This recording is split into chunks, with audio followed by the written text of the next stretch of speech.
J'ai passé 30 ans à essayer d'oublier l'expression sur le visage de mon père ce soir-là, mais la vérité est que ce moment a été le début de ma véritable vie. Je m'appelle Camille, j'ai aujourd'hui 65 ans et je vis entourée du respect que j'ai gagné toute seule. Mais l'histoire que je vais vous raconter ne parle pas de succès facile. Elle parle d'une trahison venue de celui qui aurait dû me protéger le plus. Imaginez dévouer chaque heure de votre temps, pendant 10 ans, à construire quelque chose à partir de rien. Imaginez vous réveiller avant l'aube et rentrer chez vous quand tout le monde dort déjà, seulement pour faire grandir une agence que tout le monde disait condamnée à l'échec. Je l'ai fait. J'ai accepté un petit prêt de mon père, Nicolas, en acceptant sa condition que la société reste dans le portefeuille de la holding familiale parce qu'il n'avait pas confiance en ma capacité à gérer l'argent. Pendant 10 ans, j'ai accepté cette laisse, convaincu que les résultats feraient changer son opinion. Mais je me trompais. Lors d'un dîner élégant, devant les associés et les proches, mon père s'est levé, a levé son verre et a annoncé que ma sœur cadette, Manon, à peine revenue d'une école de commerce de luxe, payée par les revenus de mon propre travail, deviendrait la nouvelle directrice générale. Il a dit qu'elle était l'avenir, qu'elle avait les diplômes qui me manquaient. À ce moment-là, j'ai compris que pour eux, je n'étais pas une fille ou une associée. J'étais juste une ouvrière qui avait préparé le terrain pour la reine. Mais ce soir-là, alors que tout le monde applaudissait, j'ai souri. J'ai souri parce que je savais quelque chose qu'ils avaient oublié. Un bureau est fait de murs, mais une entreprise est faite de personnes. Tout a commencé par une soirée étouffante de juin, une de ces nuits où le vent qui souffle sur la Loire à Nantes apporte avec lui l'odeur de l'eau et de l'industrie. Nous étions réunis dans le grand salon de la maison de mes parents, un endroit que j'avais toujours considéré comme un refuge et qui, en quelques minutes, allait se transformer en tribunal. Ma mère, Marine, avait soigné chaque détail. Les verres en cristal brillaient sous la lumière du lustre et l'atmosphère était chargée de cette étrange excitation qui précède les grandes nouvelles de famille. Mon père était en bout de table, avec son habituel air sévère d'homme qui commande sans avoir besoin de lever la voix. À côté de lui siégeait Manon. Bien que nous n'ayons que 6 ans de différence, il me semblait qu'il y avait un abîme entre nous. Elle était la fille qui avait passé les dernières années à étudier dans les meilleures écoles de Paris, voyageant et fréquentant des cercles exclusifs, tandis que je passais mes journées dans les zones industrielles, à discuter avec les transporteurs et à résoudre des crises logistiques de dernière minute. « J'ai une communication importante à faire, à vous tous », a commencé mon père, en frappant légèrement sa fourchette contre son verre. Le silence est tombé immédiatement. Comme vous le savez, l'agence d'événements et de relations publiques de notre holding a beaucoup grandi. Camille a fait un travail honnête pour la lancer et nous lui en sommes reconnaissants. J'ai senti un petit frisson le long de mon dos. Travail honnête pour la lancer? J'avais construit un empire à partir d'un bureau qui, au début, n'était guère plus qu'un placard. J'avais apporté les contrats les plus prestigieux de la région sous notre nom. Pourquoi parlait-il comme si j'avais seulement installé les meubles? Toutefois, a-t-il continué, sans me regarder dans les yeux, pour faire le saut de qualité internationale dont nous avons besoin, il faut une vision moderne, une formation académique d'excellence. Manon a terminé son parcours avec les meilleures notes et apporte des idées fraîches qui vont tout changer. Par conséquent, j'ai décidé qu'à partir de lundi, Manon assumerait la direction totale de l'agence. Camille restera comme coordinatrice opérationnelle pour soutenir sa sœur avec son expérience pratique. Le sang s'est glacé dans mes veines. Coordinatrice opérationnelle était une façon élégante de dire que j'allais devenir l'assistante de ma sœur. Je serais celle qui travaillait dans l'ombre pendant qu'elle s'attribuait les mérites et prenait les décisions. J'ai regardé ma mère, cherchant un signe de désaccord, mais elle fixait son assiette, hochant la tête doucement. « Papa, est-ce qu'on peut en parler au bureau demain ?» ai-je demandé, essayant de garder une voix ferme malgré mon cœur qui battait fort contre mes côtes. Il y a des contrats que je gère personnellement depuis des années. Les clients me font confiance. C'est précisément pour cela que Manon a besoin de toi à ses côtés au début, a-t-il répondu d'un ton qui n'admettait aucune réplique. Mais ne confonds pas la confiance des clients avec la propriété de l'entreprise. Tu as eu ta chance, Camille. Tu as prouvé que tu savais travailler dur, mais Manon a le talent pour diriger. Elle est l'avenir. Elle est plus qualifiée. Tu dois être fière de ta sœur, pas égoïste. Manon m'a adressé un petit sourire, presque de circonstance, mais dans ses yeux j'ai vu une étincelle de triomphe qu'elle ne cherchait même pas à cacher. « Ne t'inquiète pas, Camille », a-t-elle dit avec une suffisance qui m'a fait plus de mal qu'une gifle. Je te demanderai conseil quand je ne saurai pas comment gérer les questions les plus humbles. Ce sera un excellent travail d'équipe. À ce moment-là, dans cette pièce pleine de luxe et de personnes qui auraient dû m'aimer, je me suis sentie complètement seule. J'ai compris qu'il n'importait pas combien j'avais travaillé, combien de sacrifices j'avais faits ou combien de nuits blanches j'avais passées à résoudre les problèmes causés par les autres. Pour eux, je serais toujours la moins douée, celle qui avait eu besoin du prêt initial du père pour réussir quelque chose. Mon père avait toujours utilisé ce prêt comme une arme. Chaque fois que je cherchais à faire valoir mon autonomie, il me rappelait que sans son argent, je n'aurais même pas eu un bureau sur lequel m'appuyer. Peu importait que j'aie remboursé chaque franc avec les intérêts, légalement la société était à lui et il en faisait ce qu'il voulait. Je suis restée assise là, immobile, tandis que les autres commençaient à porter des toasts et à discuter des nouveaux bureaux que Manon voulait rénover. J'avais l'impression de regarder un film sur ma vie où j'avais été soudainement remplacée par l'actrice principale. La douleur initiale a commencé lentement à se transformer en quelque chose de différent. Ce n'était pas de la rage aveugle, c'était une lucidité glaciale. J'ai regardé Manon qui parlait déjà de la façon dont elle allait changer le logo et de quels clients elle voulait écarter parce qu'ils n'étaient pas assez élégants pour sa vision. Elle parlait de personnes que je connaissais depuis toujours, des industriels qui m'avaient vu pleurer et faire la fête, des hommes qui avaient signé des accords de plusieurs millions sur une serviette en papier juste parce qu'ils avaient confiance en ma parole. Elle ne savait rien de ce monde. Elle pensait qu'un diplôme parisien suffisait à commander dans une ville de province aux traditions bien ancrées. « Excusez-moi », ai-je dit en me levant lentement. « Je ne me sens pas très bien. Je pense que je vais rentrer. » Mon père m'a regardé avec mécontentement. « Ne gâche pas la fête de ta sœur avec tes drames habituels, Camille. Assieds-toi et faites ça avec nous. »« Je ne gâche rien, papa, » ai-je répondu avec un calme qui m'a surprise moi-même. « Je veux juste me reposer. » Lundi sera une journée très chargée, n'est-ce pas? Je dois être prête à soutenir Manon. Je suis sortie de la maison de mes parents sans me retourner. Je suis montée en voiture et je suis restée quelques minutes dans le silence du garage, fixant le volant. J'aurais pu pleurer, j'aurais pu hurler, mais je ne l'ai pas fait. J'ai démarré le moteur et j'ai conduit vers le bureau. Il était tard, mais je savais que je devais faire une chose avant lundi. Je suis entrée dans l'agence que j'avais meublée avec soin, pièce après pièce. Chaque tableau, chaque plante, chaque classeur avait été choisi par moi. Je me suis assise à mon bureau et j'ai ouvert le tiroir secret où je gardais mon agenda personnel et les copies des contrats de conseil que j'avais signés en mon nom propre au cours des 2 dernières années, ceux qui ne passaient pas directement par la holding. Mon père pensait posséder l'entreprise parce qu'il possédait les murs et la marque. Manon pensait posséder le succès parce qu'elle avait un morceau de papier encadré. Il ne comprenait pas que dans ce métier, la véritable propriété n'est pas écrite dans les actes notariés, mais dans le numéro de téléphone qu'un client décide d'appeler quand il a un problème au milieu de la nuit. J'ai pris le téléphone fixe sur le bureau et j'ai composé un numéro de mémoire. Je savais qu'Antoine, mon avocat et cher ami, était encore à son cabinet. Il connaissait chaque détail de ma situation et m'avait averti plusieurs fois que ce jour pourrait arriver.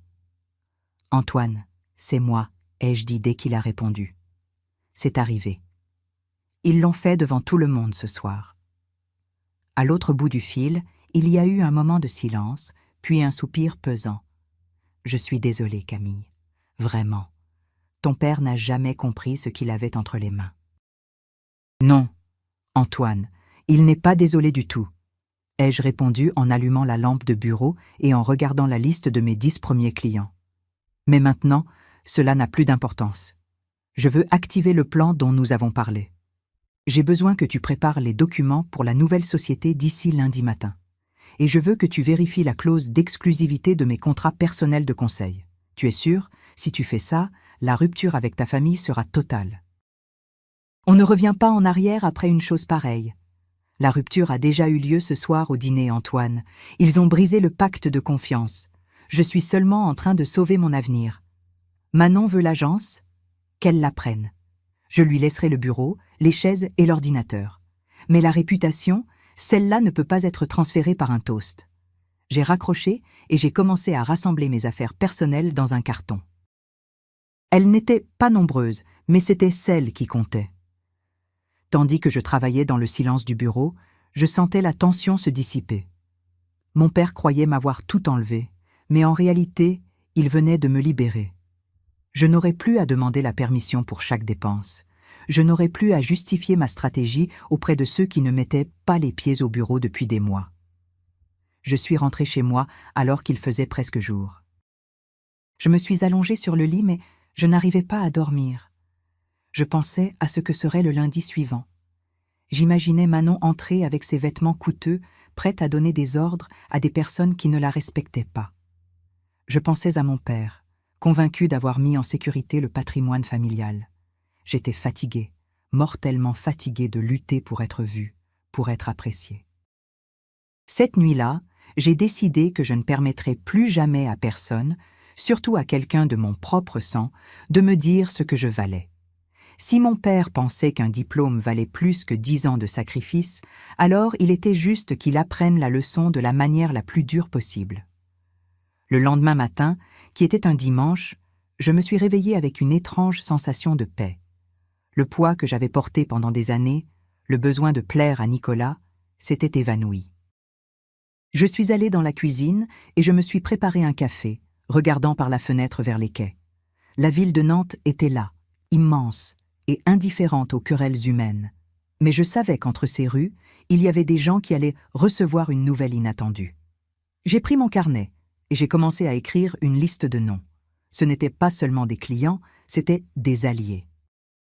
Des hommes que j'avais aidés quand leurs usines étaient bloquées ou quand les syndicats menaçaient de faire grève. Je savais exactement quoi dire à chacun d'entre eux. Je ne parlerai pas en mal de mon père ou de Manon. Je n'en avais pas besoin. Je dirais seulement la vérité, que j'ouvrais mon propre cabinet et que ce serait moi et moi seul qui gérerais leurs intérêts à partir de maintenant. Je savais que la bataille juridique serait difficile. Mon père avait des avocats puissants, mais j'avais quelque chose qu'il ne pouvait pas acheter. La connaissance technique de chaque dossier ouvert et le rapport humain avec le personnel opérationnel de l'agence. Dimanche après-midi, j'ai reçu un message de Manon. Elle me demandait de nous retrouver au bureau 1 heure plus tôt lundi pour aligner les procédures. J'ai souri en lisant ces mots. Procédure.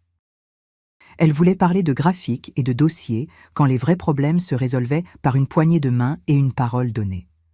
J'ai répondu simplement « Je serai là ». Cette nuit-là, j'ai dormi comme je ne l'avais pas fait depuis des mois. Il n'y avait plus l'anxiété de devoir prouver quelque chose. Il y avait seulement l'attente d'un nouveau départ. J'étais Camille, j'avais 34 ans, et j'allais reprendre tout ce qui était à moi, pièce après pièce, contrat après contrat. La holding familiale allait bientôt découvrir qu'un empire sans fondation n'est qu'un tas de pierres dorées. Lundi matin, je me suis habillée avec soin, choisissant une tenue professionnelle mais confortable. Je ne voulais pas avoir l'air d'une victime. Je suis entrée au bureau à 8 heures précises. Manon était déjà là, assise derrière ce qui, jusqu'à vendredi, était mon bureau. Elle avait déplacé mes photos et mes petits objets personnels sur une table d'appoint, presque avec mépris. « Bonjour Camille », a-t-elle dit sans lever les yeux de ses feuilles. J'ai jeté un coup d'œil au compte du mois dernier. Je crois qu'il y a trop de dépenses pour les relations publiques informelles. Nous devons couper ces déjeuners avec les fournisseurs, ce n'est pas professionnel. Je me suis approchée lentement et je me suis assise sur la chaise devant elle, celle qui était d'habitude réservée aux visiteurs. Je l'ai regardée avec calme, notant comment elle cherchait à paraître sûre d'elle malgré son évidente inexpérience. Ces déjeuners, Manon, sont la raison pour laquelle nous avons une remise de 20% sur la location des entrepôts. Sans eux, les coûts opérationnels vont doubler, ai-je dit d'une voix neutre. Elle a enfin levé les yeux, agacée. Bêtise. Les affaires se font avec des contrats, pas avec du vin. Maintenant, s'il te plaît, passe-moi le dossier du projet de l'industriel Morel. Papa veut que nous le bouclions d'ici ce soir. J'ai à peine souri. Le projet Morel était le plus grand de l'année. Et Morel était un homme qui détestait les titres académiques presque autant qu'il détestait l'arrogance. Bien sûr, Manon. Je te le passe tout de suite. Mais avant, il y a une chose que tu dois signer pour la réception formelle des documents. Je lui ai tendu une feuille. Ce n'était pas un passage de consigne. C'était ma lettre de démission, à effet immédiat, accompagnée de la notification légale que mes clauses de conseil personnel étaient retirées du serveur de la société. Manon a lu la feuille et son expression a changé. La rougeur lui est montée aux joues. Qu'est-ce que cela signifie? Tu ne peux pas t'en aller juste au moment où je prends le commandement. Papa va être furieux. Papa a dit que tu étais l'avenir et que je n'étais que l'expérience pratique, ai-je répondu en me levant. Et l'expérience pratique a décidé de prendre des vacances, ou plutôt, elle a décidé de se mettre à son compte. Tout ce qui est dans cet ordinateur appartient à la holding, mais ce qui est dans ma tête et dans mes contacts personnels, eh bien, cela m'appartient. Tandis que je sortais de la pièce, j'ai entendu Manon hurler mon nom, mais je ne me suis pas arrêtée. J'ai marché dans le couloir en saluant les collègues, dont beaucoup me regardaient avec un mélange de surprise et d'admiration. Je savais que beaucoup d'entre eux m'appelleraient d'ici le soir. Je suis sortie du bâtiment et j'ai senti l'air frais du matin. Pour la première fois depuis 10 ans, je n'allais pas travailler pour quelqu'un d'autre. J'allais construire mon destin. Je me suis dirigée vers le café où j'avais rendez-vous avec Morel pour le petit déjeuner. Je savais que mon père appellerait dans la demi-heure, hurlant et menaçant, mais cela n'avait plus d'importance. Le toast amer de la veille avait été la dernière gorgée d'une vie qui ne m'appartenait plus. Alors que je traversais la rue pour rejoindre le café face au quai, je sentais le poids de 10 années de silence glisser de mes épaules, mais je savais que la véritable tempête ne faisait que commencer. Je n'eus même pas le temps de m'asseoir à la petite table en terrasse que le téléphone que je portais dans mon sac commença à vibrer avec une violence qui semblait refléter la colère de mon père. Je ne répondis pas tout de suite. Je commandai un café noir, regardant les grandes grues du port de Nantes qui se découpèrent sur le ciel gris. Je voulais savourer ce premier instant de liberté avant d'affronter les cris. Morel arriva avec quelques minutes d'avance. C'était un homme qui n'aimait pas attendre et qui détestait les fioritures. Il s'assit en face de moi, posa son journal sur la table et me fixa longuement dans les yeux. Il ne dit rien tant qu'il ne vit pas mon carton posé sur la chaise d'à côté, rempli de mes quelques affaires de bureau. « Alors, ils l'ont vraiment fait », commença-t-il de sa voix grave qui avait commandé des centaines d'ouvriers. « Nicolas a vraiment mis cette petite au gouvernail ?»« Il l'a fait hier soir, devant tout le monde, » répondis-je, essayant de ne pas laisser ma voix trembler.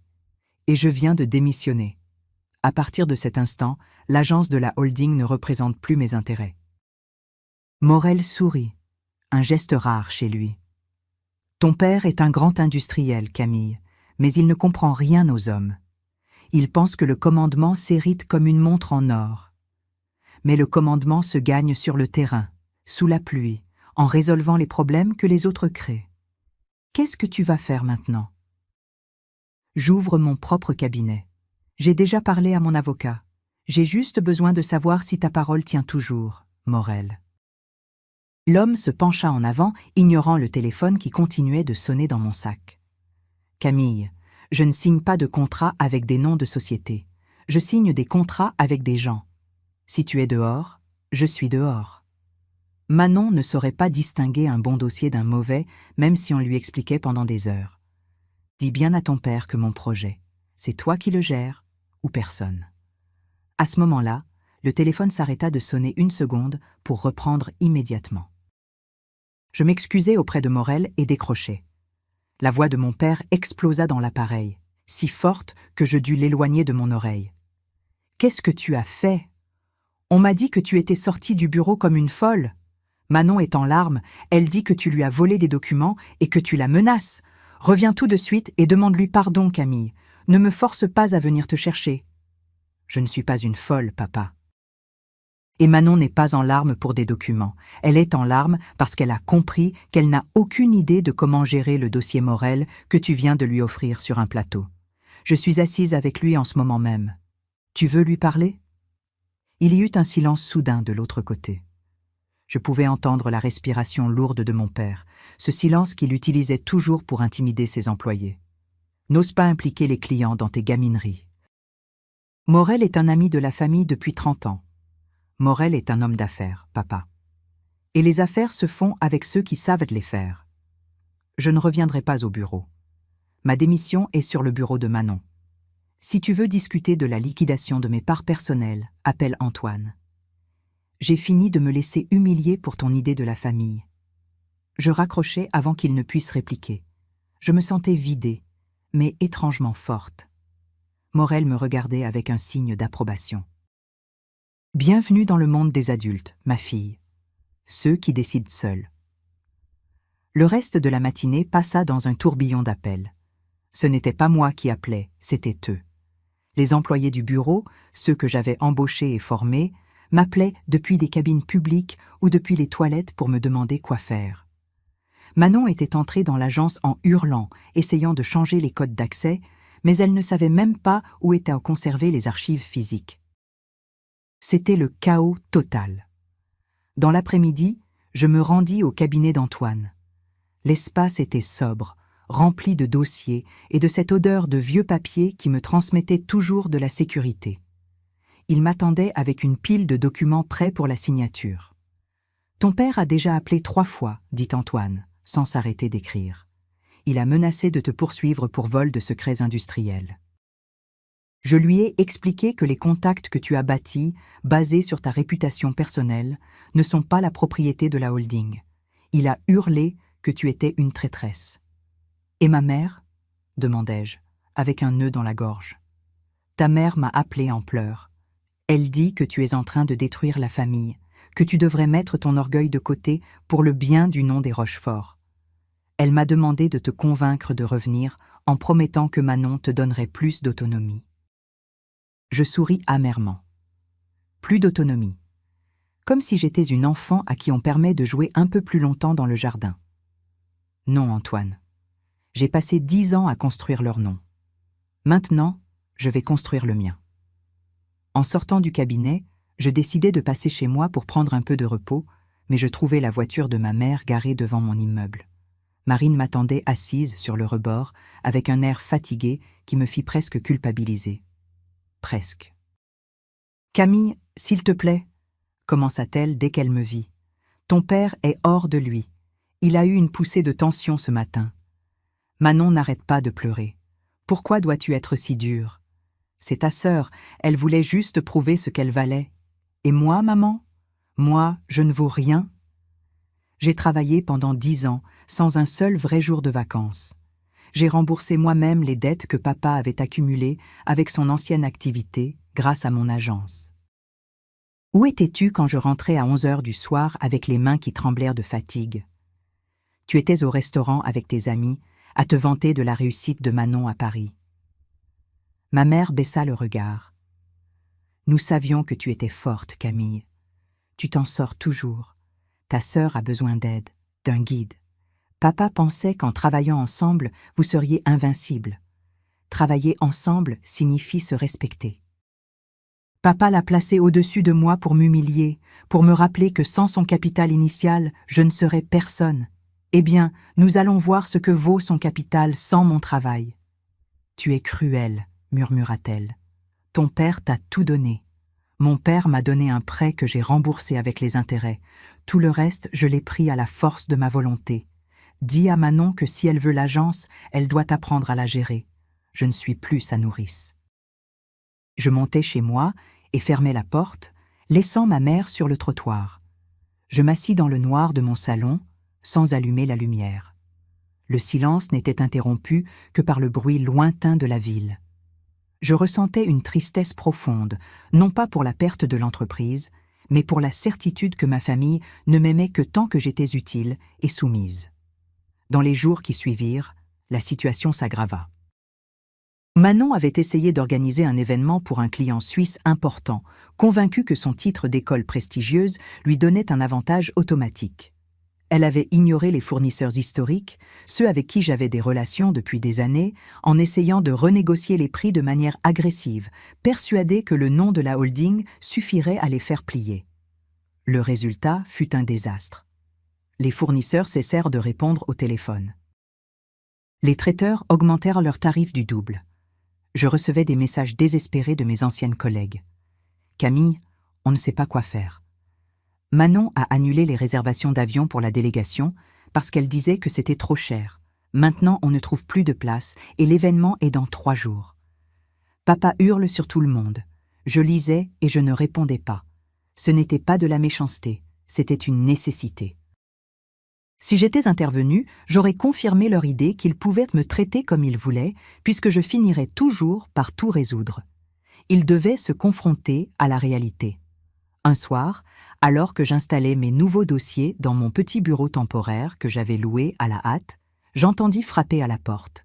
Ce n'était pas mon père, ce n'était pas ma mère, c'était Manon. Elle paraissait bien plus jeune que son âge, avec un maquillage légèrement défait et un air égaré que je ne lui avais jamais vu. « Je peux entrer » demanda-t-elle, presque sans voix. Je l'invitai à s'asseoir, restant debout derrière mon bureau de fortune. Je ne voulais pas être impolie, mais je ne voulais pas non plus céder. « Camille, je n'arrive pas à gérer le dossier suisse. Ils ont menacé de rompre le contrat. » Papa dit que c'est de ta faute parce que tu as saboté les fournisseurs, mais je sais que ce n'est pas vrai. Ils demandent après toi. Ils ne veulent parler qu'à toi. Je n'ai rien saboté du tout, Manon.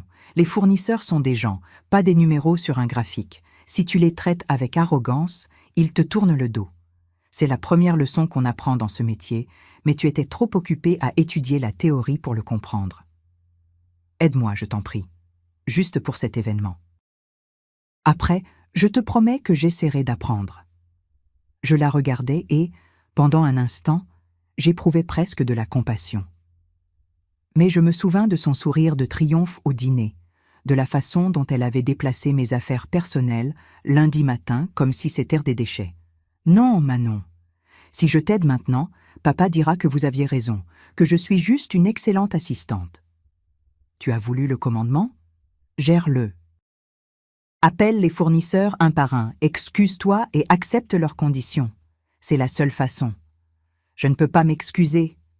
Papa dirait que je suis faible, cria-t-elle, avec une pointe de sa vieille arrogance. Alors perds le contrat, c'est ton choix. Manon sortit en claquant la porte. Je savais qu'elle irait tout raconter à notre père et qu'il m'appellerait à nouveau pour m'insulter. En effet, 10 minutes plus tard, le téléphone sonna. « Tu es un serpent, Camille. Ta sœur vient te demander de l'aide et tu lui fermes la porte au nez? Après tout ce que j'ai fait pour toi? Tu le regretteras. Je te jure que j'utiliserai toute mon influence dans cette ville pour m'assurer que plus personne ne travaille avec toi. Je te détruirai, je le jure sur ma vie. »« Tu peux essayer, papa, » répondis-je avec un calme qui m'effrayait. « Mais rappelle-toi que tes amis industriels m'appellent pour résoudre les problèmes que tu ne sais même pas que tu as. Nantes est petite. Nous verrons qui a le plus d'influence à la fin. » Je raccrochai et me remis au travail. Mon cœur battait fort, mais pas de peur. C'était l'adrénaline de celle qui sait qu'elle a enfin tracé une ligne. Je n'étais plus la fille qui cherchait une approbation. J'étais une femme d'affaires qui défendait son territoire. Cette nuit-là, je rêvais de la Loire. Je rêvais que j'étais sur une petite barque, seule, au milieu d'une crue. Les vagues étaient hautes, mais je n'avais pas peur parce que je connaissais chaque courant, chaque souffle de vent.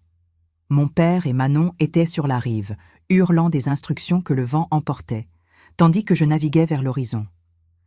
Dans les jours qui suivirent, la nouvelle de ma rupture avec la famille se répandit dans toute la ville.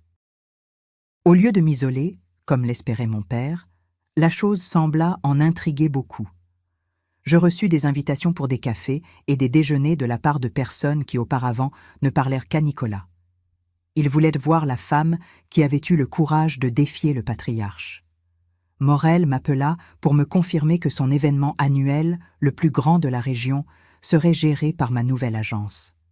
J'ai déjà envoyé la résiliation légale à ton père, me dit-il, amusé. Tu devrais voir la tête de son secrétaire. Ils m'ont demandé si je voulais parler à Manon et j'ai répondu que je ne savais même pas qui c'était. La victoire était douce, mais amère à la fois. Chaque succès que j'obtenais était un clou de plus dans le cercueil de ma relation avec ma famille. Je savais qu'ils ne me pardonneraient jamais d'avoir réussi sans eux. Pour eux, mon échec était nécessaire pour justifier leur vision du monde. Un après-midi, je croisai ma mère au marché. Elle essaya de m'éviter, mais je l'arrêtai. Je ne voulais pas qu'il y ait de silence entre nous, même si je savais qu'elle ne pouvait pas me comprendre. « Maman, comment ça se passe au bureau ?» Elle me regarda avec tristesse. « C'est un enfer, Camille. Ton père ne dort plus. Manon a perdu 3 contrats cette semaine. Ils disent que c'est toi qui voles les clients, que tu utilises des informations confidentielles. Je ne vole rien, maman. Les clients choisissent. Cela s'appelle la concurrence. Papa devrait la connaître, il l'a toujours exaltée dans ses discours. Mais pas contre ta propre chair, Camille. Ce n'est pas comme ça qu'on fait. Alors, il ne fallait pas donner ma chair en pâture à Manon lors de ce dîner. C'est vous qui avez commencé cette guerre. Moi, j'essaie juste de survivre. » Ma mère secoua la tête et partit sans rien ajouter de plus. J'avais l'impression d'être devenu un fantôme pour eux, une ombre qui hantait leur succès et qui se nourrissait de leurs échecs. Mais la vérité était que j'étais juste en train de fleurir, enfin libéré de l'ombre oppressante de mon père. J'avais loué un petit bureau permanent dans une zone centrale, mais moins prétentieuse que celle de la holding. J'avais emmené avec moi 2 de mes meilleures collaboratrices, qui avaient démissionné malgré les menaces de mon père. Nous étions un petit groupe, mais soudés.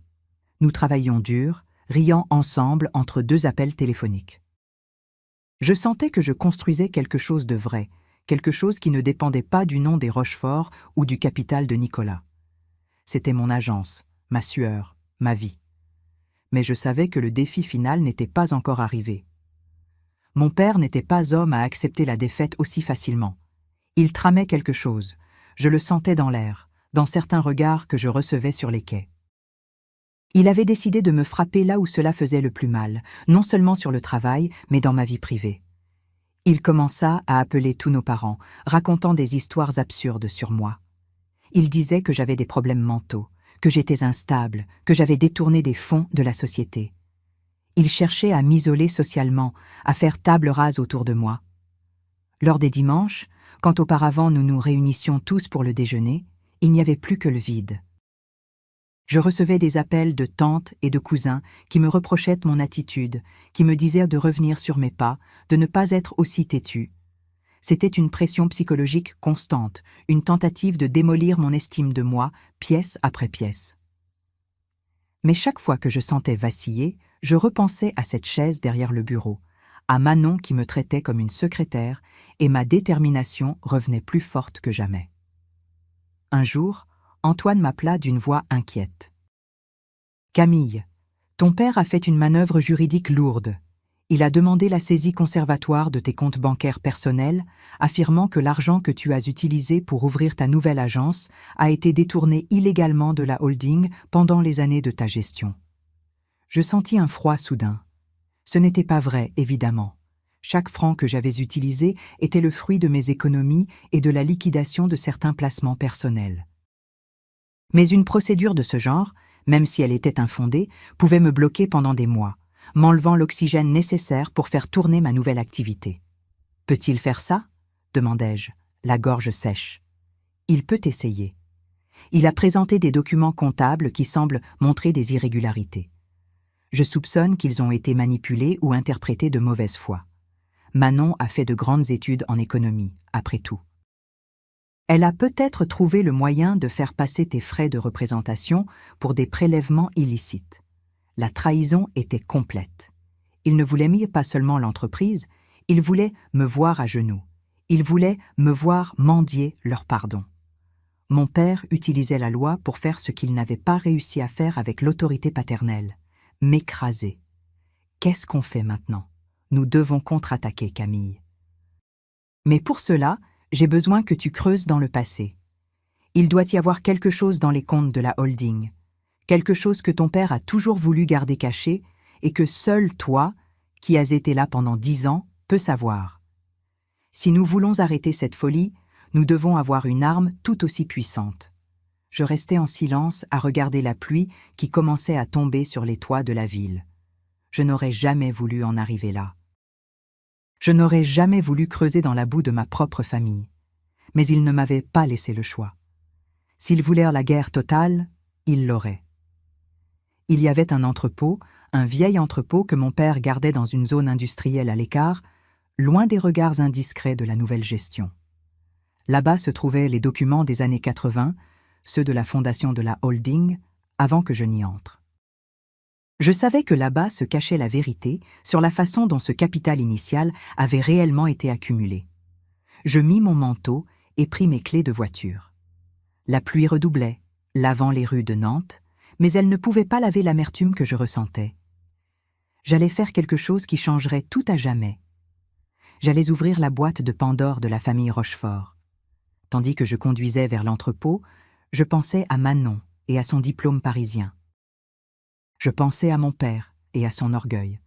Ils ne savaient pas que leur ouvrière connaissait les secrets de chaque pierre de leur empire, et que, poussée à bout, elle n'hésiterait pas à faire tout écrouler pour défendre sa propre vérité. J'arrivais devant la grille de fer de l'entrepôt. C'était sombre et désert. J'entendais le battement de mon cœur dans mes oreilles, un rythme frénétique qui me disait qu'il n'y avait plus de place pour les doutes. J'insérai la clé dans la serrure rouillée. Le fer grimaça, un son plaintif qui semblait être un avertissement. J'entrai dans le silence poussiéreux du dépôt, entouré de cartons qui contenaient des décennies de mensonges et de succès. Ma recherche ne faisait que commencer, et je savais que ce que j'allais trouver détruirait définitivement l'image du grand Nicolas Rochefort. L'entrepôt à la périphérie de Nantes était un lieu que le temps semblait avoir oublié, un amas de tôle et de béton qui gardait les secrets de la famille Rochefort sous une couche de poussière épaisse, comme du brouillard. Quand la porte grimaça, révélant l'intérieur sombre, je ressentis un frisson qui n'avait rien à voir avec le froid de la pluie qui tombait dehors. J'étais là pour trahir, ou du moins c'est ainsi que mon père m'accuserait s'il m'avait vu. Mais alors que je faisais mes premiers pas entre les étagères métalliques, je me rendis compte que la véritable trahison avait été la sienne, consommée entre des toasts de cristal et des sourires hypocrites. Je cherchais les preuves de ma survie. Nicolas m'avait frappé au portefeuille, cherchant à bloquer chaque respiration financière avec des accusations infondées de vol, et je savais que la seule façon d'arrêter un prédateur était de lui montrer que je connaissais sa cachette. Je marchais pendant des heures entre des cartons usés, lisant des étiquettes écrites à la main qui portaient des noms de sociétés désormais fermées et de projets oubliés. Le parfum du vieux papier et de l'humidité me ramenait à l'époque où, enfant, je suivais mon père dans ses premiers bureaux, le regardant comme s'il était un géant infaillible. Quelle amère erreur avait été cette dévotion. Je trouvais ce que je cherchais dans une caisse en bois, à moitié cachée derrière de vieilles machines de bureau. C'était le registre de la fondation de la holding, la période où j'étais encore trop jeune pour comprendre les affaires et où Manon venait de naître. Je feuilletais les pages avec les doigts qui me tremblaient. Mon père avait toujours raconté la fable du capital initial économisé avec fatigue et sacrifice, mais les documents disaient une vérité bien différente. Il y avait des transferts de fonds depuis des comptes étrangers non déclarés et, chose encore plus grave, des preuves d'une évasion fiscale systématique qui avait permis de gonfler le patrimoine initial. Si ces papiers finissaient entre les mains de la justice, l'empire entier des Rochefort s'effondrerait comme un château de cartes. Je restais assise sur le sol de ciment pendant un temps indéfini, avec le dossier serré contre ma poitrine. Je sentais le poids de cette découverte écraser mon cœur. Si j'utilisais ce matériel, je détruirais non seulement mon père, mais aussi le prestige de notre famille et, par reflet, l'avenir de ma sœur et la stabilité de ma mère. C'était une bombe entre les mains d'une femme qui voulait seulement qu'on la laisse tranquille pour travailler. Mais je me souvins alors de la voix de mon père au téléphone, chargée de haine, promettant de m'anéantir. Je me souvins de Manon qui prenait ma place avec le naturel de celle qui croit que tout lui est dû par droit de naissance. Ils avaient déjà lancé la première attaque. J'étais seulement en train de préparer la défense. Je sortis de l'entrepôt alors que l'aube commençait à éclaircir le ciel au-dessus de la Loire. Je me sentais sale de poussière et de secrets, mais mon esprit était lucide. J'apportais les documents directement au cabinet d'Antoine. Je le trouvais déjà à son bureau, entouré de tasses de café vides. Il ne dit pas un mot quand je lui tendis le dossier. Il commença à lire, soulignant des passages avec un crayon, tandis que le bruit des feuilles tournées semblait un glas funèbre dans le silence du cabinet. Après 1 heure, Antoine leva le regard. Son visage était pâle, marqué par une préoccupation qu'il ne cherchait pas à cacher. Il me dit que ce que j'avais trouvé était plus que suffisant pour arrêter la procédure de saisie de mes comptes. En fait, c'était suffisant pour envoyer mon père devant un juge pénal. Il me demanda si j'étais vraiment prête à procéder, car une fois déposé un mémoire de défense qui évoquait ces faits, il n'y aurait plus aucun moyen d'arrêter l'onde de choc. Il me prit la main, me parlant comme un frère, me demandant si le prix de ma liberté valait la destruction totale de ma famille. Je ne répondis pas tout de suite. J'avais besoin de temps. Je retournai dans mon petit bureau où mes collaboratrices travaillaient déjà avec un enthousiasme qui me touchait. Malgré les comptes bloqués et les menaces qu'elles recevaient, elles étaient là. Elles avaient apporté leurs ordinateurs de chez elles et géraient les appels des clients avec une grâce incroyable. Voir ce petit groupe de femmes lutter pour moi me donna la force qui me manquait. Mon père avait l'argent, Manon avait le titre, mais j'avais la loyauté de ceux qui reconnaissaient la vraie valeur du travail. Pendant ces jours, la ville de Nantes semblait m'observer. Au café du port, les regards des transporteurs avaient changé. Certains baissèrent les yeux, craignant la colère de Nicolas, mais d'autres me faisaient un signe de respect, presque un salut entre vétérans de guerre. Manon, pendant ce temps, cherchait désespérément à maintenir les apparences. Je la voyais passer en voiture vers le siège de la holding, toujours habillée de façon impeccable, mais je savais par les rapports des magasiniers que la situation à l'intérieur était désespérée. Elle avait essayé de remplacer les fournisseurs historiques par des agences extérieures qui promettaient des prix cassés, mais les résultats avaient été catastrophiques. La qualité du service s'était effondrée et les réclamations arrivaient par dizaines chaque jour. Mon père chercha à me frapper encore. Il fit publier un article anonyme dans un journal local qui parlait d'irrégularités dans la gestion d'une agence d'événements connue, faisant des références à peine voilées à ma personne. C'était un coup bas, visant à détruire ma réputation professionnelle avant même que je ne puisse lancer ma nouvelle activité. C'est alors que je décidai d'agir. Je ne dénoncerai pas mon père, pas encore. Mais j'utiliserai les informations en ma possession pour un avertissement. Je demandai à Antoine d'envoyer une lettre confidentielle remise en main propre seulement à Nicolas. À l'intérieur, il n'y avait pas de menace explicite, seulement la photocopie d'une page du registre que j'avais trouvé dans l'entrepôt, accompagnée d'une note juridique qui demandait le déblocage immédiat de mes comptes et la cessation de toute campagne de dénigrement, en échange de mon silence sur des faits du passé qui auraient mais pour intéresser les autorités fiscales. La réponse arriva 2 heures plus tard, non pas par avocat, mais par un appel de ma mère. Marine hurlait, pleurait, m'appelait un monstre. Elle me disait que j'étais devenue égale à mon père, que j'utilisais le chantage pour obtenir ce que je voulais. Elle me demanda comment je pouvais dormir la nuit en sachant que je menaçais l'homme qui m'avait donné la vie. Je lui répondis que je demandais seulement qu'on me rende ce qui était à moi et qu'on me laisse travailler. Je lui dis que le monstre n'était pas celui qui se défendait, mais celui qui avait commencé à utiliser la loi comme une massue contre sa propre fille. Le lendemain, mes comptes furent débloqués. La procédure pour détournement de fonds fut retirée sous un prétexte technique. J'avais gagné la première bataille, mais le goût de la victoire était celui de la cendre. Je me sentais orpheline malgré le fait que mes parents soient vivants et habitent à quelques kilomètres de distance. Manon, au lieu de comprendre la gravité de la situation, se convainquit que j'avais utilisé je ne sais quels appuis obscurs pour m'en sortir indemne. Son envie se transforma en une haine froide et calculatrice. Elle commença à appeler personnellement mes nouveaux clients, offrant des services à prix coûtant pour me les arracher. Ce fut une guerre d'usure. Manon avait les ressources infinies de la holding pour couvrir les pertes. Je devais équilibrer chaque franc. Mais la différence était dans le soin. Tandis qu'elle déléguait tout à des consultants extérieurs qui ne connaissaient pas l'odeur de la Loire, j'allais personnellement sur chaque chantier, dans chaque salle, dans chaque cuisine. Je vérifiais que chaque fleur était fraîche, que chaque câble était à sa place, que chaque invité se sentait spécial. Mon agence commença à être connue comme celle où l'excellence n'était pas un slogan, mais une promesse tenue. Un après-midi, je reçus la visite d'un vieil ami de mon père, un homme qui siégeait au conseil d'administration de la holding. Il s'assit dans mon bureau modeste, refusa le café et me regarda avec une tristesse infinie.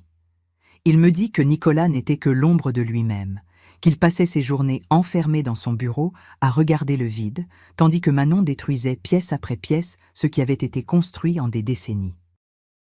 Il me demanda de revenir, d'accepter un rôle de codirection avec des pouvoirs presque totaux. Il me dit que l'entreprise était en train de mourir et que seul moi pouvais la sauver.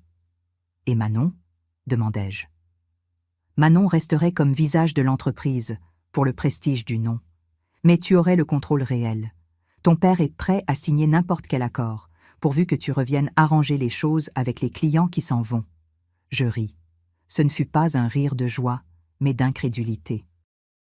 Il voulait que je revienne faire le sale boulot, sauver la face de ceux qui m'avaient humilié, tout en laissant le titre et l'honneur à ma sœur.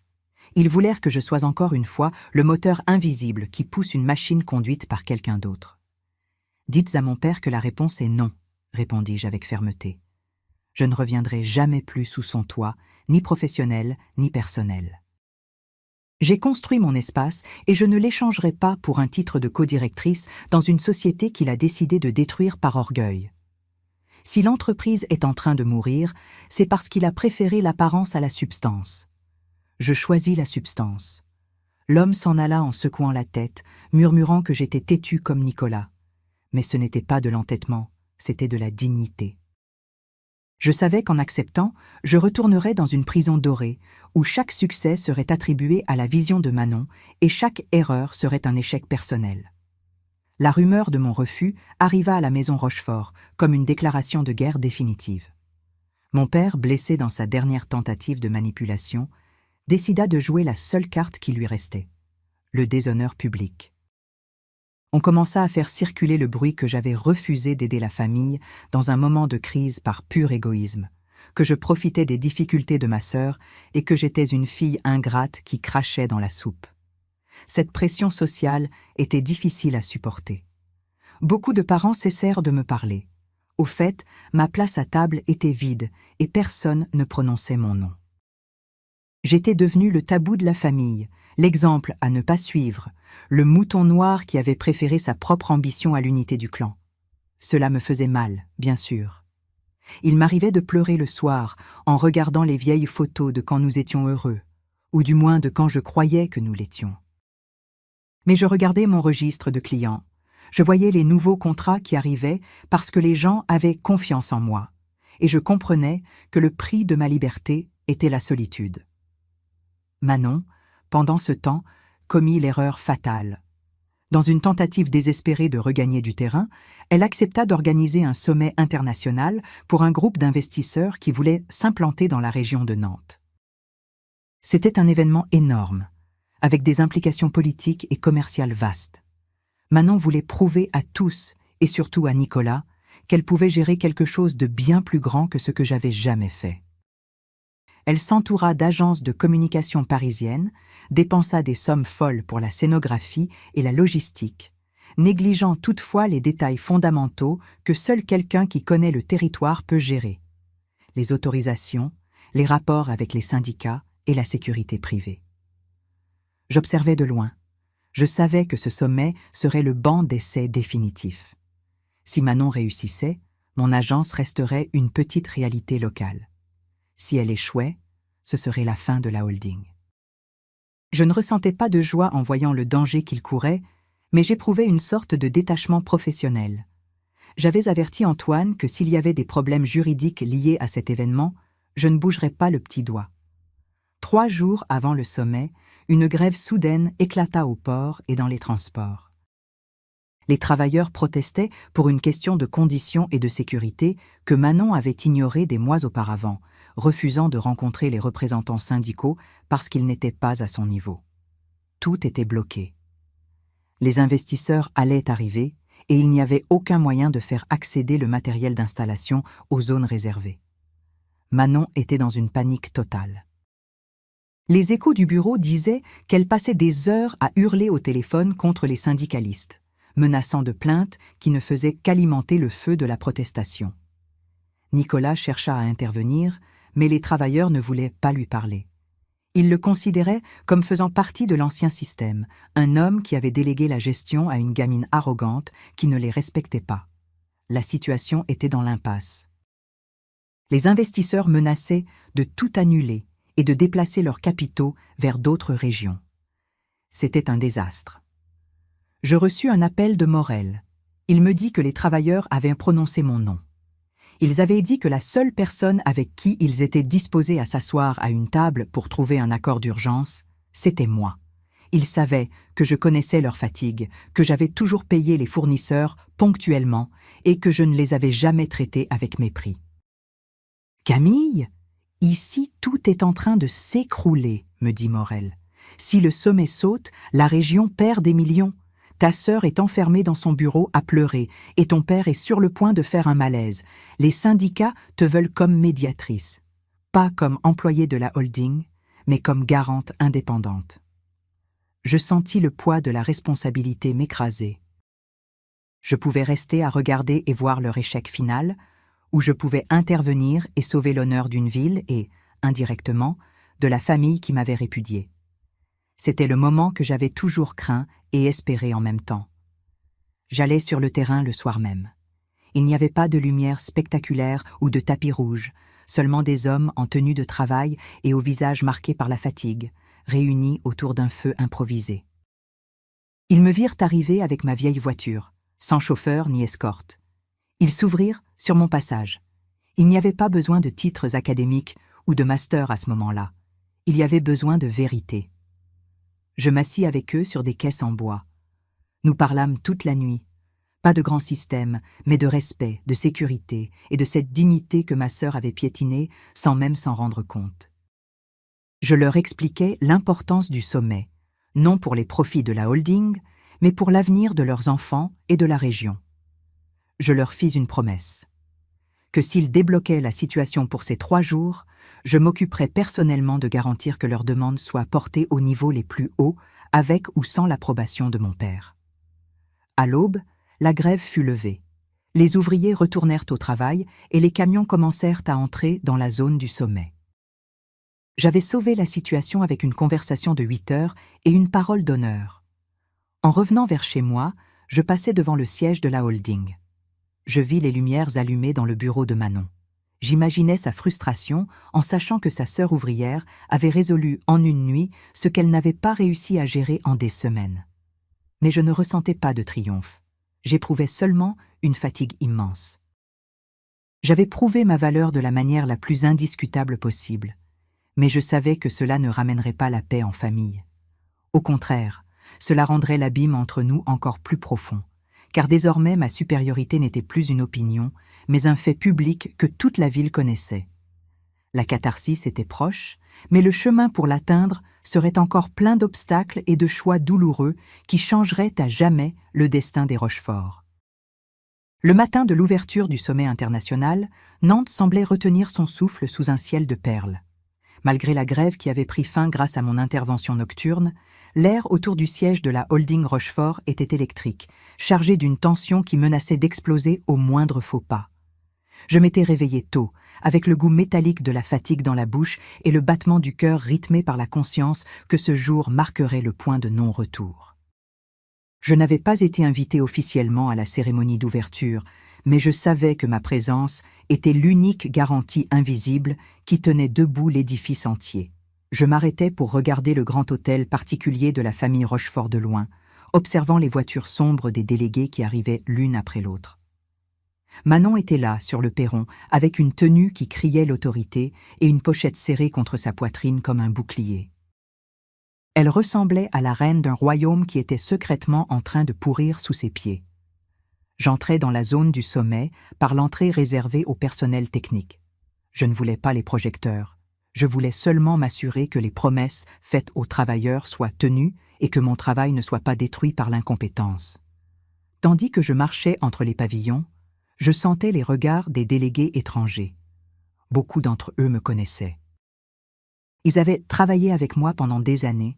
Nous avions échangé des centaines de messages et d'appels pour organiser chaque détail de ce sommet. Quand leurs regards croisaient le mien, je voyais la confusion. Ils ne comprenaient pas pourquoi la femme qui avait tout coordonné était maintenant en marge, tandis qu'une jeune inconnue faisait les honneurs de la maison. Le premier accroc arriva avant même que le premier discours ne soit terminé. Une des délégations les plus importantes, celle qui menait les investissements pour les infrastructures, refusa de signer le protocole d'accord préliminaire. Ils dirent que les clauses techniques étaient confuses et qu'elles ne correspondaient pas aux accords verbaux pris les mois précédents. Manon, sur l'estrade, essaya de sourire, d'utiliser son charme et ses titres académiques pour les convaincre qu'il s'agissait seulement d'un détail bureaucratique. Mais ces hommes n'étaient pas là pour le charme, ils étaient là pour la précision. Je la vis vaciller, lancer des regards désespérés vers mon père qui siégeait au premier rang, rigide comme une statue de marbre.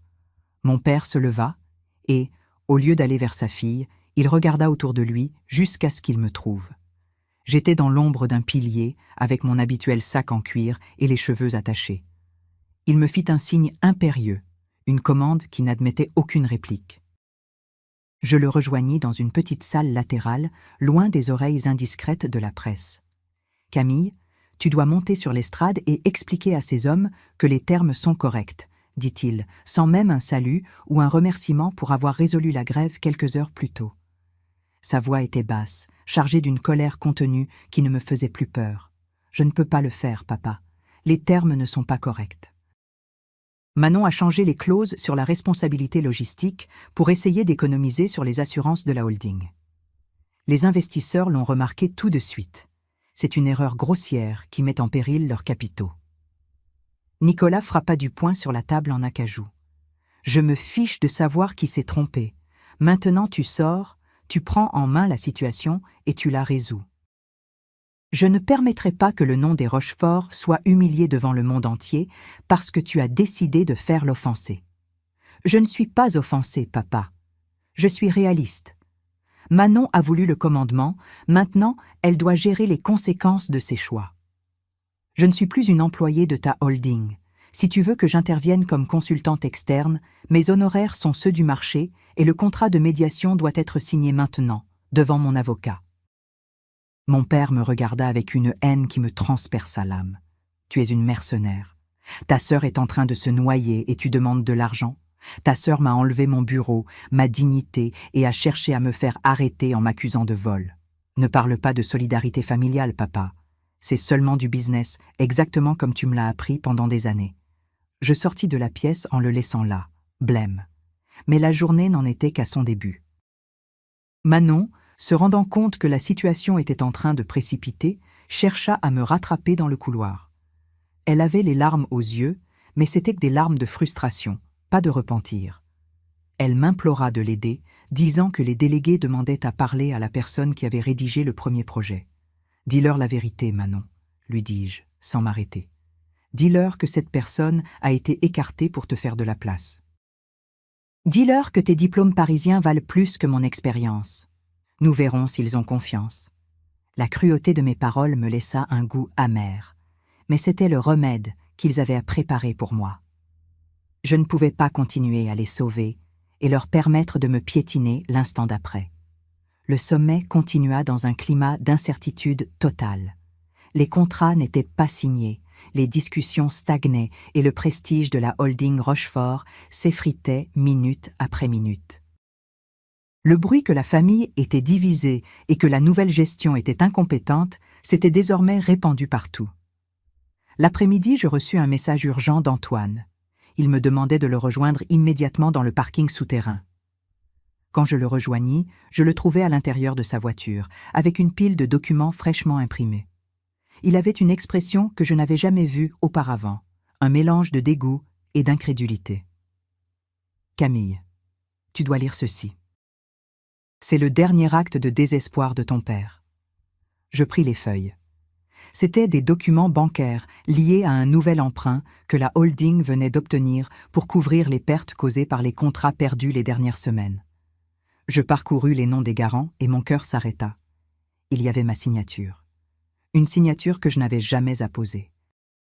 Mon père avait falsifié ma signature sur un cautionnement personnel, liant mes dernières économies et ma petite maison au destin de la holding. Si l'entreprise faisait faillite sous la direction de Manon, je perdrais tout ce qu'il me restait. C'est un faux, Antoine. Je n'ai jamais signé ce document. Je n'étais même pas au courant de ce prêt. Je sais que c'est un faux, Camille, mais il est déposé.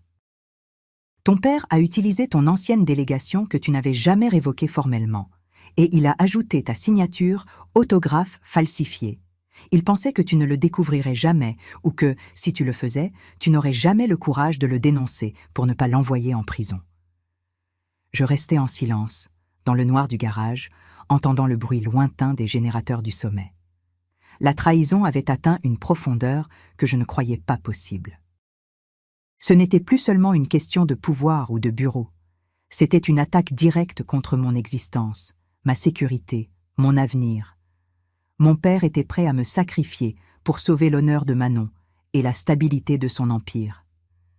À cet instant, le dernier vestige d'affection filiale que je ressentais pour Nicolas Rochefort mourut définitivement.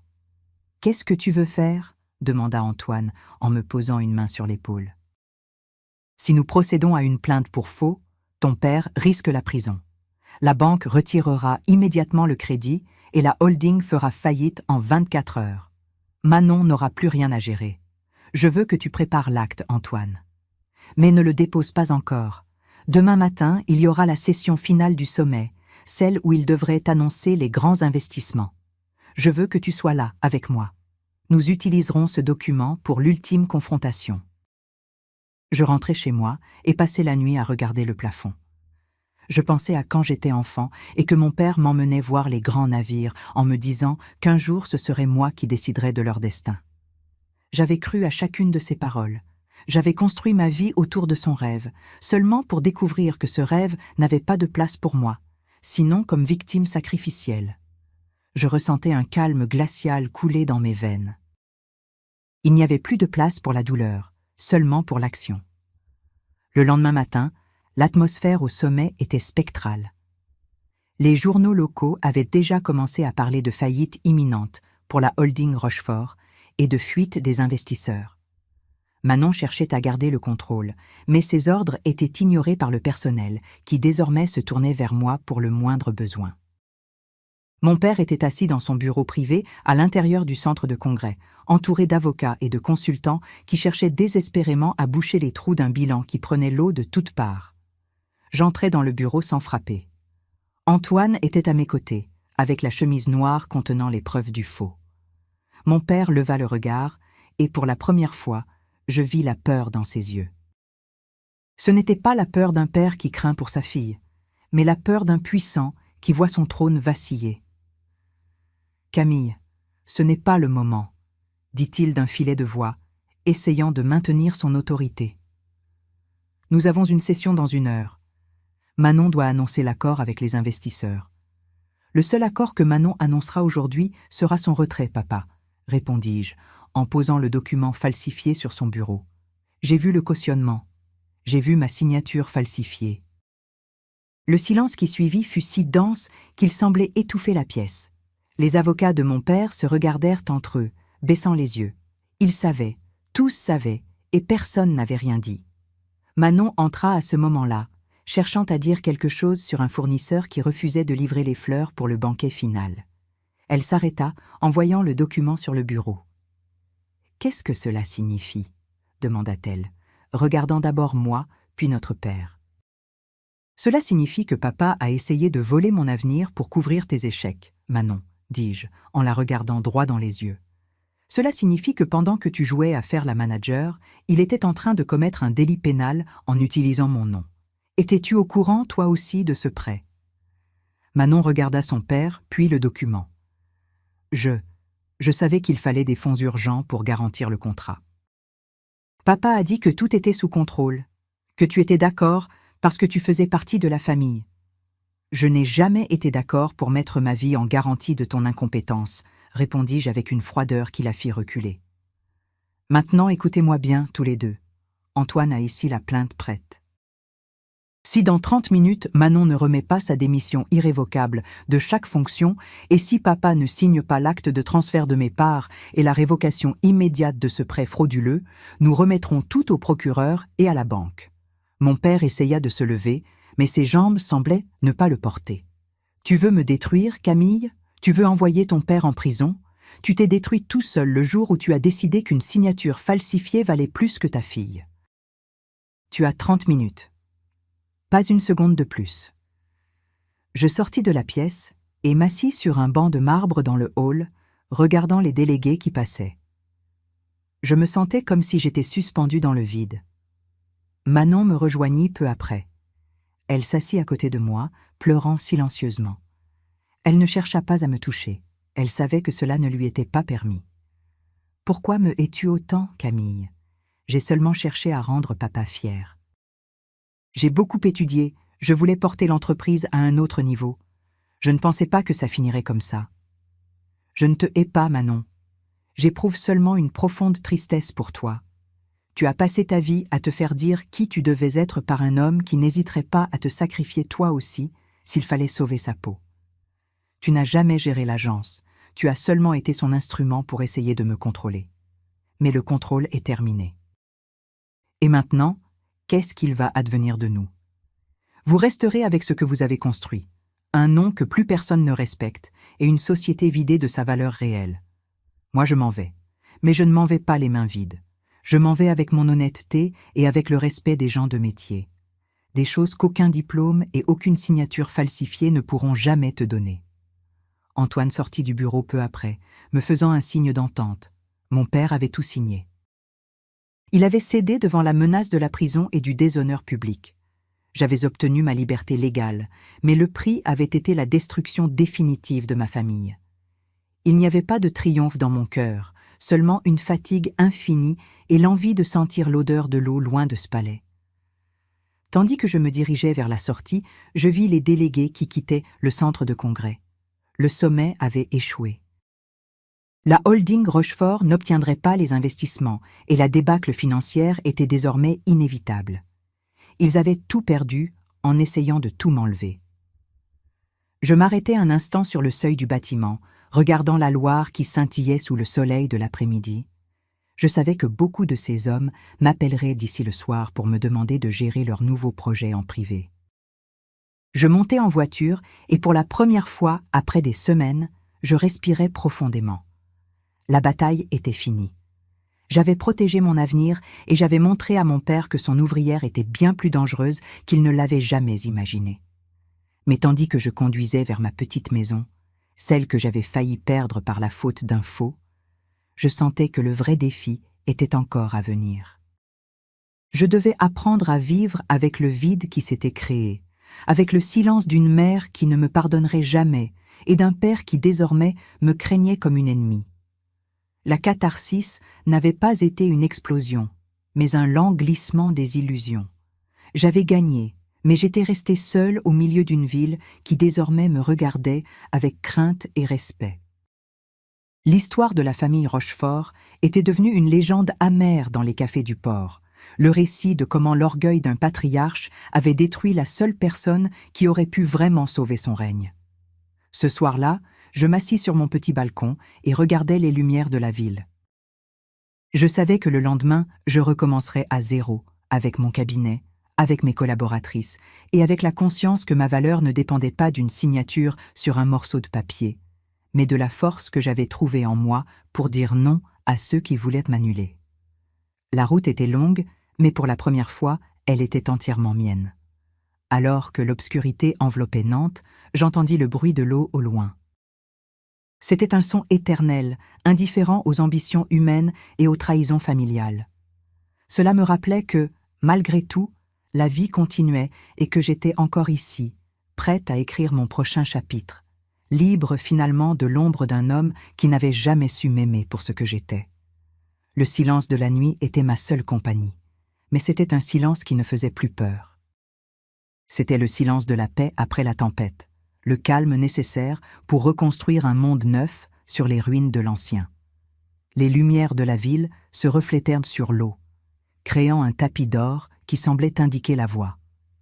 Je ne permettrai plus jamais à personne de me dire que mon expérience était moins valable qu'un titre académique ou que ma loyauté pouvait être achetée par un faux sens du devoir familial. J'avais appris la leçon la plus importante, que le véritable héritage n'est pas fait d'actions de société ou de maison de maître, mais de la capacité à se regarder dans le miroir chaque matin et à reconnaître une femme libre. Et avec cette liberté, j'étais prête à affronter n'importe quoi, sachant que le pire était désormais derrière moi. L'acte que mon père a signé sous la menace de la plainte n'était pas seulement un morceau de papier, c'était la fin de mon ancien monde et le début d'une solitude que je n'aurais jamais imaginée aussi dense. Quand je suis sortie de ce bureau pour la dernière fois, j'entendais le bruit de mes pas résonner dans le couloir désert, un son qui semblait scander l'effondrement d'une dynastie entière. Je ne me suis pas retournée pour regarder Manon, qui était restée immobile sur sa chaise, ni mon père, qui fixait le vide avec les yeux d'un homme qui vient de découvrir qu'il n'est pas invincible. Je savais que ce jour-là, la holding Rochefort avait cessé d'exister dans le cœur de la ville, même si les murs allaient rester debout encore quelque temps. Les semaines suivantes furent un tourbillon d'activités frénétiques et de silence assourdissant. La nouvelle du faux et de mon détachement définitif s'était répandue comme une traînée de poudre dans le milieu industriel de Nantes. Beaucoup des chefs d'entreprise qui fréquentaient auparavant la maison de mes parents commencèrent à appeler mon petit bureau, cherchant non seulement mes services, mais s'excusant presque de n'avoir pas compris plus tôt la situation. Antoine travailla sans relâche pour nettoyer ma position financière. Chaque dette que mon père avait essayé de me mettre sur le dos fut contestée et annulée. Voir mon nom redevenir libre de ces liens toxiques fut comme recommencer à respirer après avoir été sous l'eau pendant des années. Mais chaque victoire juridique portait en elle un poids émotionnel. Chaque document que je signais était une autre brique que je posais entre moi et ma famille. Ma mère chercha à me parler une dernière fois, un après-midi de pluie fine. Elle vint dans mon nouveau bureau, regardant avec suffisance l'espace réduit et les murs blancs encore nus. Elle me dit que Nicolas était tombé dans une dépression profonde et que Manon avait décidé de quitter Nantes pour s'installer à Paris, incapable de supporter les regards des gens de la région. Elle m'accusa d'avoir détruit la vie de ma sœur, de lui avoir enlevé la confiance en elle-même, juste au moment où elle s'épanouissait. J'écoutais ces mots sans l'interrompre. Je me rendis compte que ma mère ne verrait jamais la vérité. Pour elle, mon sacrifice était un devoir naturel, tandis que mon autodéfense était un péché impardonnable. Je lui répondis que Manon n'était pas une fleur qui s'épanouissait, mais une femme adulte qui avait accepté de participer à une tromperie au détriment de sa sœur. Je lui dis que mon amour pour eux n'était pas une licence pour me détruire. Ce fut le dernier jour où je vis ma mère. La rupture fut définitive. Une coupure nette qui laissa une cicatrice que je sens encore aujourd'hui, à des décennies de distance, quand le vent souffle d'une certaine direction sur la Loire. Je me jetai dans le travail avec une féroce détermination qui me surprit moi-même. Mon agence grandit de façon exponentielle. Je n'avais plus besoin de demander la permission pour investir, je n'avais plus à justifier mes intuitions auprès de ceux qui vivaient de seules théories. Je commençais à gérer les plus grands événements industriels et logistiques de l'ouest de la France. Les gens cherchaient Camille, non pas parce que je portais le nom Rochefort, mais parce qu'ils savaient que s'il y avait un problème, j'étais celle qui le résolvait. J'embauchais beaucoup de mes anciens collaborateurs qui avaient fui la holding après mon départ. Ensemble, nous créâmes une réalité basée sur le respect mutuel et sur la compétence, non sur le sang ou sur la hiérarchie patriarcale. Mon père chercha à vendre la holding quelques mois plus tard, mais la valeur s'était effondrée. Sans les contrats clés qui étaient nets passés avec moi et avec la réputation entachée par le scandale du faux, l'entreprise n'était plus qu'une coquille vide. Il dut vendre la propriété de famille et s'installer dans un appartement plus petit dans un quartier moins prestigieux. Je ne l'ai jamais vu dans ce nouvel environnement, mais Antoine me dit que l'homme qui avait été la terreur des industriels passait maintenant ses journées à lire de vieux journaux, refusant de parler à quiconque en dehors de sa femme. Manon, à Paris, commença à travailler dans une grande société de conseil, mais elle redevint une employée parmi des milliers, sans plus le piédestal que son père lui avait construit avec ma sueur. Le temps est un maître étrange. Il guérit les blessures, mais n'efface pas les cicatrices. Pendant des années, j'ai vécu avec le fantôme de ce que nous aurions pu être si mon père avait été un homme différent. Je me demandais souvent si j'avais bien fait d'être aussi dur, si je n'aurais pas dû pardonner pour maintenir l'unité de la famille. Mais ensuite, je regardais mon entreprise, je regardais les femmes que j'avais aidées à grandir professionnellement et la paix que j'avais trouvée dans ma maison, et je savais avoir fait le seul choix possible. On ne peut rien construire de sain sur des fondations de mensonges et d'abus. Aujourd'hui, à 65 ans, je regarde en arrière vers cette femme de 34 ans qui tremblait dans l'entrepôt entre les vieux dossiers poussiéreux et j'éprouve une tendresse infinie. Je voudrais pouvoir lui dire que tout ira bien, que la solitude qu'elle ressent maintenant se transformera en une liberté qui n'a pas de prix. Je voudrais lui dire que le respect qu'elle gagnera sera bien plus solide que l'approbation qu'elle cherchait désespérément auprès d'un père qui ne savait pas comment la lui donner. Nantes est encore là devant ma fenêtre. La ville continue de bouger, le fleuve continue de couler, indifférent aux tragédies humaines qui se jouent sur ses rives. La holding Rochefort n'est plus qu'un souvenir décoloré, un nom que les nouvelles générations ne connaissent même plus. Mon agence, en revanche, est un point de référence, une réalité que j'ai transmise à une jeune femme qui n'est pas ma fille de sang, mais qui a le même feu dans les yeux que j'avais moi alors. Je lui ai appris que le pouvoir ne s'hérite pas et ne se vole pas, mais qu'il se construit avec l'honnêteté et avec la capacité de rester debout, même quand tout semble s'écrouler. Mon père est mort il y a quelques années. Je ne suis pas allée aux funérailles, non par haine, mais par respect envers la femme que j'étais devenue. Je savais que ma présence n'aurait fait qu'alimenter de nouvelles tensions, et je ne voulais pas que mon adieu final soit entaché par d'autres récriminations. J'ai préféré monter sur une falaise au bord de l'océan et lancer une petite fleur dans l'eau, saluant l'homme qui m'avait donné la vie, mais qui n'avait jamais su voir qui j'étais vraiment. Manon m'a envoyé une lettre après les funérailles, un texte bref, où elle disait que papa avait demandé après moi dans ces derniers jours.